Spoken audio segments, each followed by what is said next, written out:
ఆంధ్ర తెలంగాణలో చాలా సుపరిచితురాలైన అఘోరితోని ఉన్నాము. లేడీ అఘోరితోని ప్రస్తుతం ఆమెకి ఇక్కడ తెలంగాణలో ప్రత్యేకంగా బెదిరింపు కాల్స్ వస్తున్నాయని చెప్పి ఆమె ఇక్కడ మహాకుంభమేళలో పాల్గొనడానికి వచ్చింది. సో అఘోరి అయిన ఆమె తమ నిరంతర సాధనతో పాటు ఇక్కడ కుంభమేళలో ఈ పుణ్యనదిలో స్నానం చేయడానికి వచ్చారు.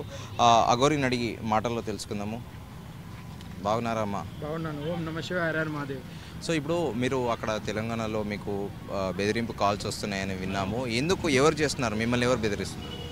అంటే ఇది 3 రోజులు నేను ఇక్కడ ఉన్నాను. 3 రోజులు గంగస్నానం చేస్తూ నా వంతు నేను దీక్షలో నా వంతు నేను ఉన్నాను.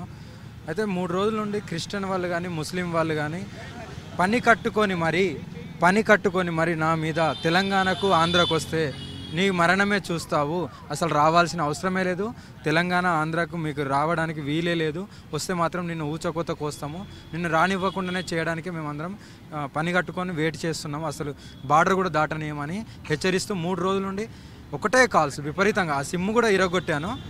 అలా కాల్స్ రావడం వల్లనే నేను ఎప్పుడైతే దర్గాది ఏదైతే మన వెమ్లవాడ లోపల శివయ్యది ఏదైతుందో ఆ వెమ్లవాడ గుడి లోపల ఏదైతే దర్గా ఉందో ఆ దర్గాని పడగొట్టాలి, దాన్ని అక్కడికి వెళ్ళి తీసేయాలని ఎప్పుడైతే నేను ఆ మధ్యలో నేను అనౌన్స్మెంట్ చేశానో అదే ఇప్పుడు నేను మళ్ళీ అనౌన్స్మెంట్ చేశాను, అంటే వెళ్ళడానికి.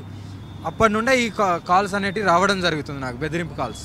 మీరు అఘోరి అయ్యండి, ఒక సిమిలర్గా మీరు ఒక సాధ్విని అయ్యండి, మీరు ఈ కాల్స్కి భయపడడం ఏంటి? మన హిందూ ధర్మంలో నేను భయపడినని ఎప్పుడు లేదు.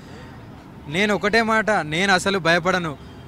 ఒకవేళ దమ్ముంటే కాల్స్ కాదు, నా ముంగటికి వచ్చి మాట్లాడండి, నా ముంగటికి వచ్చి నాతో పాటు పోరండి. నాతో పాటు ఒక 10 తలలన్నా తీసుకుపోతాను, ఇది కంపల్సరీ. నాతో పాటు ఒక 10 తలలన్నా మీకు దమ్ముంటే నా ఎదురుకొచ్చి నాతో పోరాడండి. ఫోన్లలో కాదు, ఫోన్లలో బెదిరించడానికి కాదు, ఇది సనాతన ధర్మాన్ని కాపాడుకోవడానికి ఎంత దూరమైనా వెళ్తాను. దీని తర్వాత కూడా ఇంకో ప్రణాళిక కూడా నేను చేస్తున్నాను. ప్రతి తెలంగాణలో హైవే మీద ఎక్కడికి వెళ్ళి ఏ వ్యాన్లోకి వెళ్ళి ఏ గోవు ఎక్కడికి పోతుంది అనేది కూడా అది కూడా నేను నెక్స్ట్ నేను చేయబోతున్నాను. కార్యాచరణ కూడా తీసుకోబోతున్నాను. గోవు ఏ వ్యాను ఎక్కద్దు, ఏది ఎక్కద్దు, దాన్ని కూడా ఆపే బాధ్యత ఇప్పుడు